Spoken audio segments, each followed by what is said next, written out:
Representante povo ia uma fukum Parlamento Nacional preocupa. O estaca fong nebe hari ia fronteira, tamba liu mai ia território Timor-Leste. Liu-se declaração política bancada Fretilin ia plenária. Terça-feira ne declara população ia oikusi. Posto oisilo preocupa com a estaca fong. Nebe hari ia fronteira, tamba laturi estaca tuang, no muda liu mai ia território Timor-Leste.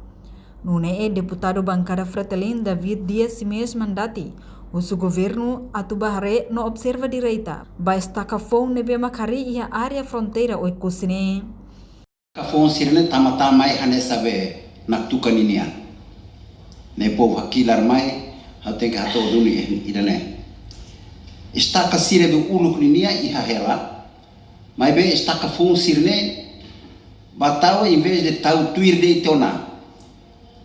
Coordenadas be uluk ninia tamata mai tia iha território Timor-Leste.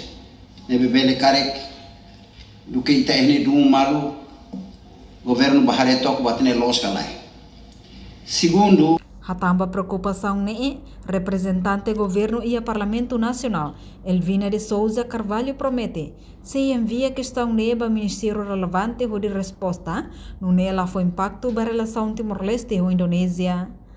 Antes ne Parlamento Nacional husu ona ba governo nação Ruanian Timor-Leste e Indonésia atuturha mutu ko dibuka solução ba disputa rai e anatuka oikusine. Reportagem da Fátima Televisão. Janela informação ba emohoto. Atua tem informação atual dia clio. Kita haluha. Haneham botão subscribe, like.